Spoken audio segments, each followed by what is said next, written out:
Sorry, I'm like powerhousing through this, but I just want to make sure we get through some of these partnerships. Okay, Music Forward. So, Music Forward, national entity, one of my core partners, they are powered by Live Nation. So, Live Nation they took over House of Blues Foundation, and part of the House of Blues Foundation was this Music Forward program. And you can go to the next slide. And what Music Forward does is helps prepare students for work in music, in the entertainment industry. They have the most incredible free resources, all virtual, all online, all open access, international. They host coaching and mentoring sessions. They host career development series. They teach kids or young adults how to build their media kit, their press kits, and how to build social media and how to market themselves effectively.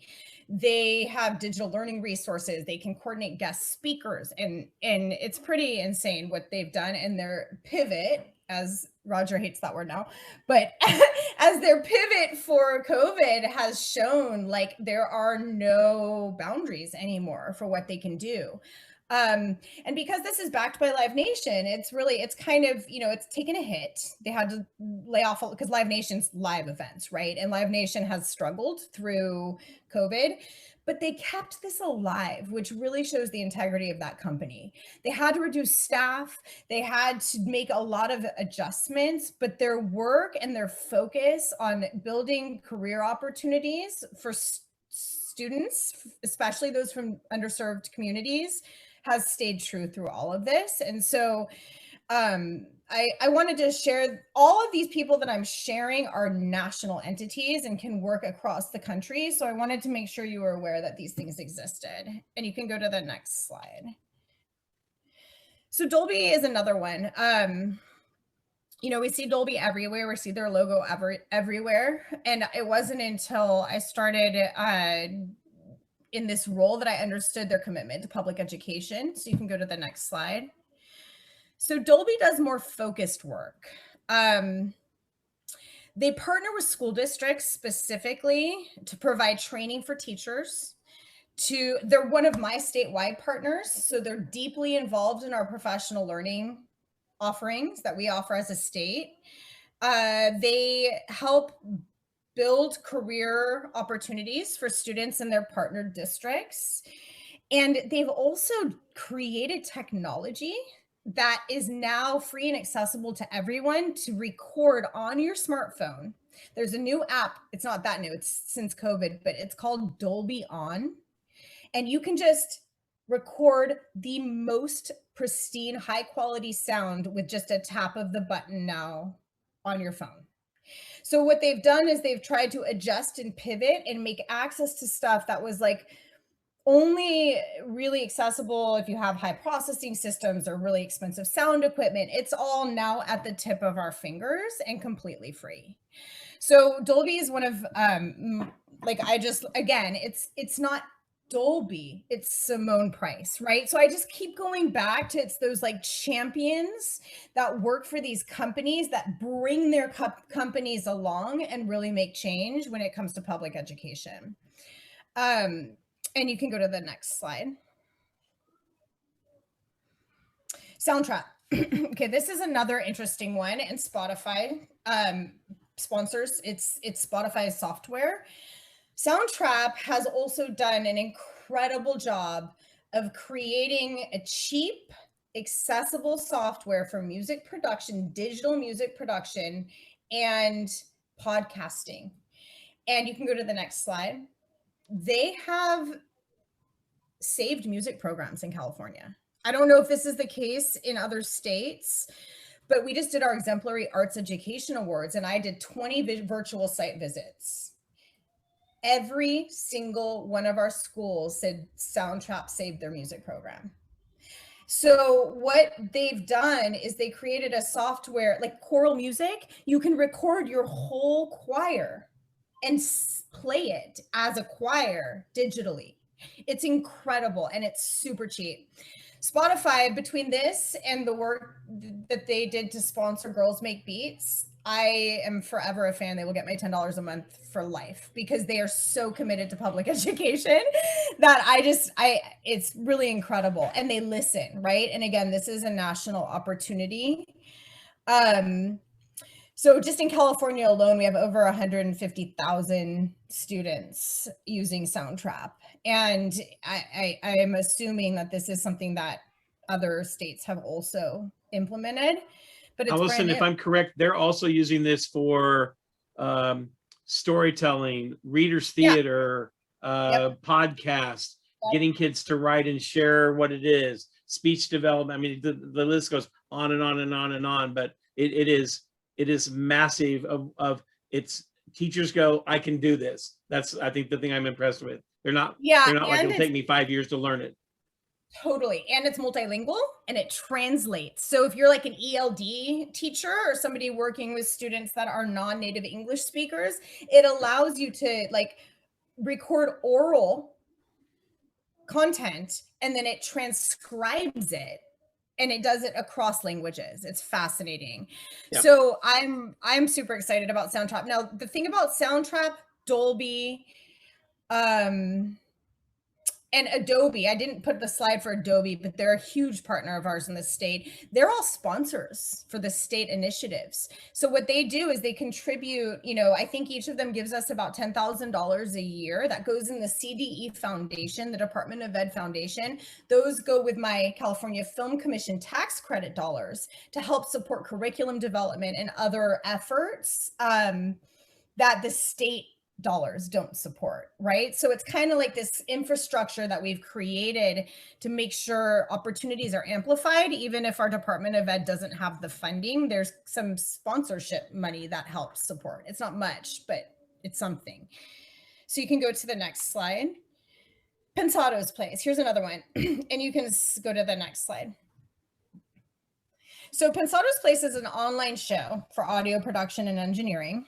And the reason I've kind of focused in on audio and VFX and game design and animation, first of all, there are no boundaries. You can work from anywhere. Second of all, audio, everyone needs audio.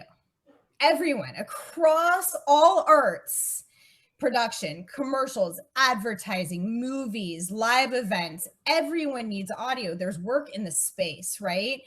So Pensado's Place is an international show with over 160 million viewers that has created a ton of resources for our schools, including hosting teacher externships, creating a speaker series with these guests. Okay, so like actually on Friday, I meet with Dr. Dre's engineer and Compton Unified School District and Pensado's Place to help them set up a brand new recording studio for their school. So that's the other level of this involvement, is they support the advisory work that schools need to build programs that is aligned with what industry needs. And that's really important to our career tech ed programs. And honestly, people always, there's been this like mythological divide. I call it a mythological divide because it really is, I don't get it. Like I was a dance teacher for 15 years, and I always have thought career technical education was like, that's my advanced kids, right? Like it's not a separate thing. Like I teach the arts, and kids that are serious about the arts deserve a chance to know how to get a career in that. So why is there a division between career tech ed and the arts? There shouldn't be. It's your pre-professional training that happens at the intermediate and advanced levels. And that's the way we treat it in the state of California.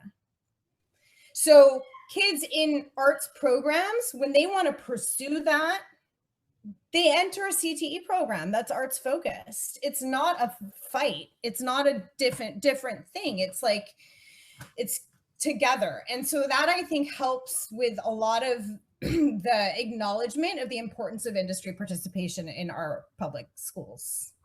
And you can go to the next slide. Yep. I hope everybody read 160 million minutes consumed. Minutes. That's huge. Yeah, I thought that was viewers. Thanks for that correction, Roger. I was like, okay, so this is another interesting one. Edge Factor is a platform. I don't know if you're familiar with it, because they're a huge platform for career awareness and readiness in in the world. They're actually out of Canada. And they were really hungry for more creative careers content. And so they're like, okay, so we're going to build a free portal, and they're going to call it Free for California Students, that focuses on creative careers and intersections. So because the crafts and trades related to entertainment industry are really about construction trades, they've built a page that's like, here's creative careers and all of the other careers that fit into that space. And they've made that portal free. Now anyone can access it from that link. But what they've asked for is to link up with my partners, Dolby and Pensado's Place and all of these Nickelodeon, and do profiles on creative industry for their international audience. And so that's just another example of some, so they're going to create and produce content for free. Content costs, I mean, we got another quote from another platform that was like $5,000 per 2-minute video or something. They're going to do all this for free. And so it's this, the reason I put this slide on here is that I wanted to show that all of these relationships are reciprocal. I make sure that as the person at the state that is trying to kind of curate these industry experiences for our entire state, that I am able to give back in some capacity, that I can share my resources with them, that I can direct them to schools in need or that meet their demographic, that I can you know, sit on a panel. I'm sitting on a panel about diversifying the animation industry and working with public schools, right? So I do make sure that the relationship is reciprocal and that there is there's just a good, it's a relationship really. I mean, I think that's the bottom line too. These are all people that I can text message and be like, hey, I have this idea. Like, want to help me? You know, so they're thought partners more than anything. I never ask for money. Ever, ever, ever. If people want to contribute or sponsor the work, that's like, they're just like, here. Like, so I think that's also a really important point that I always make when I talk about my partnerships. It's not about money. It's about having relationships and being able to kind of amplify experiences and opportunities for kids and a shared mission vision in that space. And then how? Let's do it. Let's figure it out. Like Roger said in the beginning, like none of this existed before March. None of it. This is all like within the last year, which is even more insane. And then you can go to the next slide. I think that was it. So I'm gonna, I think I wanted to share one last thing with you.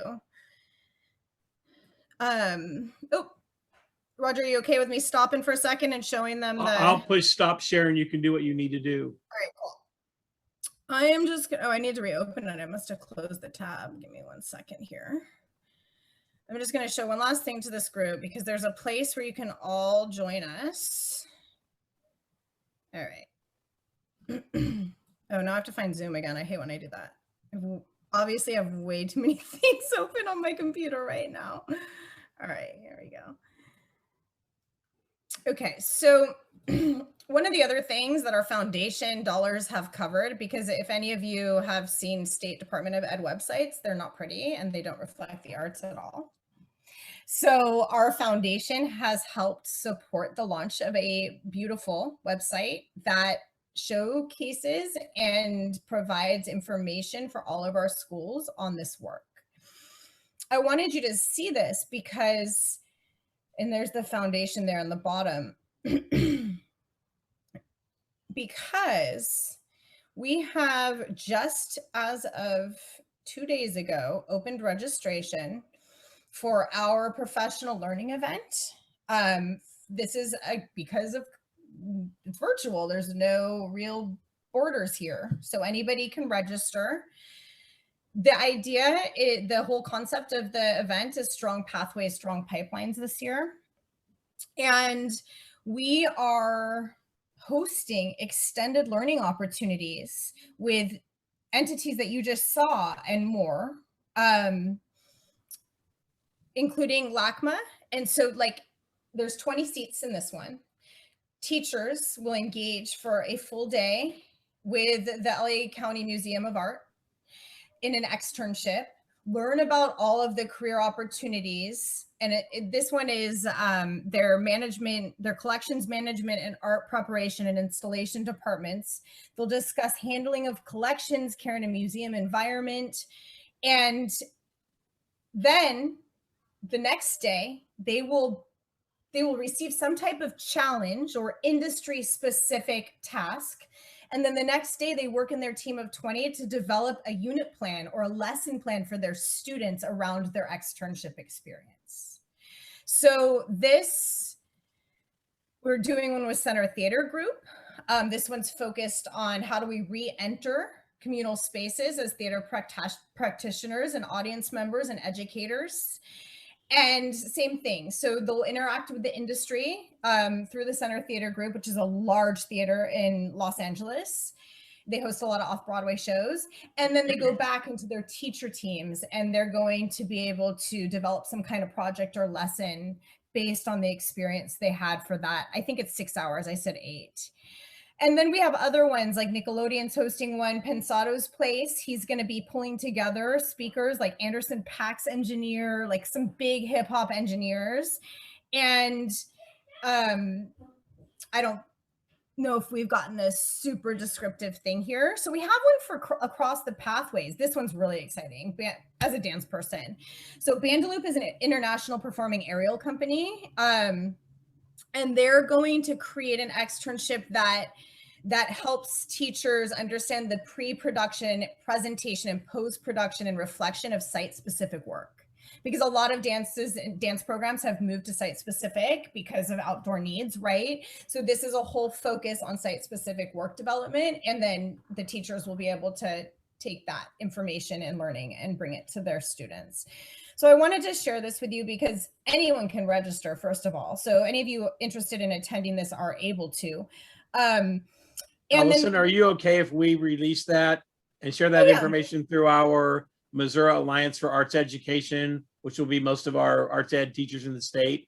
Are you okay if we release it that way and share that with them?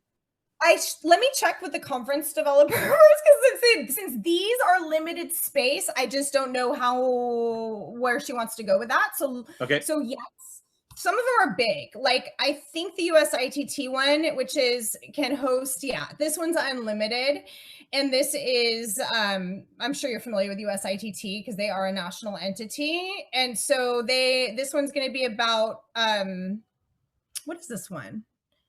Oh, fun. Creating found objects found props, I think, from objects common around the home or theater. So that sounds fun. So I think some of these are larger space. Nickelodeon's 30. California Film Commission. Oh, this one's cool. This one's all around visual effects, and the VFX Society is going to handle this. So right. 20. I think probably what we would do is look at what those are, and if they are larger enrollments, we'll try to share those, but we'll not go into the ones that are limited for your state. Yeah, so Otis and USITT are pretty big. UCLA Arts and Healing is really exciting. This one's unlimited, and this is about social emotional tools for arts educators. And the UCLA Arts and Healing is an incredible agency around arts and SEL. So that one is unlimited. And I think Critical Media Project is pretty large too. So yeah, there are some that are definitely able to handle other things. And then here's where we keep everything for teachers. My last thing I wanted to show you, one of my cool things I got to do this year, and again, this is through the foundation, is hire an intern who was my former student, because I taught English too and dance. So she's at Santa Barbara now. She was like my star English student, and I still have a dance company with my alumni, so she's still in that company. Anyways, she's a communications major. So we were able to bring her on as an intern, and she has kept our news and updates completely up to date with resources, information, challenges. Like these are national opportunities. And yeah, these are very much open. I'm looking at all of these and they're all national. And here's the first coalition meeting. So it's like the bigger version of what Roger saw, if you ever wanted to look at the slides from that. Yeah, so that I wanted to share that. And then the last thing is we have a calendar, and this calendar is more like things happening on days. So, like today, there's a conversation around leadership in the arts. March. Oh, wait, is this? This is March. This is not dated correctly. I need to talk to my communications intern I'm about glad the it happens to calendar. everybody. Yeah, right. I'm not quite sure. No, this is accurate. It's just weird because it says the 22nd, and then it's you know what? I think this is when she posted it. So yeah, these are accurate and up to date. So this is actually happening on the 22nd, but she posted it. I don't know what that is. That's weird. I'll have Yeah, to ask her. it posted on March 1. It'll be taken down on May 1. So that's what your May sentence 15th. is. Yeah, that's probably right. I haven't scrutinized this. Yeah, so this is where we put our calendar of events of just things the industry sends us, or community partners, or our post-secondary partners, or whatever. So yeah, that is the end of my super fast, crazy thing. I did it in 45 minutes, Roger. You're right on target. Hang on here just a second, people. Let me get back to my screen here. Allison, we're so thankful. And I'm sitting here thinking of probably what I should share with everybody would be everybody, we're going to take a break, and now we're going to come back and listen to the presentation again and try to even start wrapping our head around what our minds are now blown apart on, because it's fast and furious, but it was supposed to do that. It was supposed to entice your brain to what are some possibilities that might be out there. And I know it's way far, but I'm just saying, like, now I think I'm ready to watch it. I know, I'm sorry. I definitely, like, I've been called a fire hose more times than one. I'll just tell you that. And I do speak quickly. And so please ask questions. Like, yeah. I don't know if there's time for questions, Roger, but we'll do a little bit of that. I'm going to ask everybody that, as much as I would like to turn this into a 5-hour discussion, we won't have time to do that. And I'm going to really respect that what this day is designed to do is to be introductory and plant seeds. But you all have my email address, and I would ask that you send me an email that says, we'd like to do more of this, or thank you very much, that's enough. Once is it enough, and I'll work on it. I mean, I need to hear from you if you all want to do more work along these lines, because my idea today was to introduce you to something that is, I think, an area that the state of Missouri can grow in. I'm also going to share with you that I will send you an email probably later this afternoon that will have at least these 2 documents in it. And the first document on the right is from 2019. And there are things that I start to go, I don't know that we have industry to do what Allison is doing. But then when I read things on here that says there's 10,221 arts-related businesses and 64,481 arts-related jobs, then it's telling me we're not exactly a desert. And so we may have to say that if that's what it is, maybe one of the things we have to do is start learning what are they, so that we know that we can define what that 10,000 jobs in industry happens to be.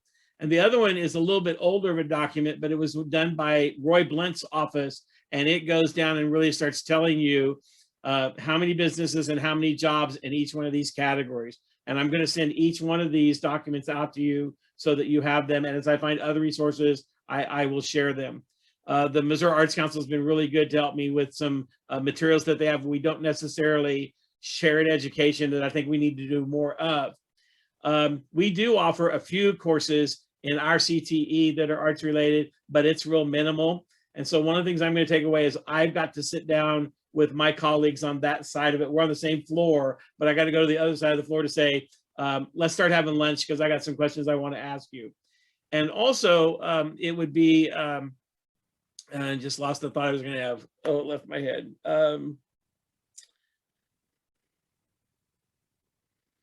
Well, it'll come back to me in a little bit.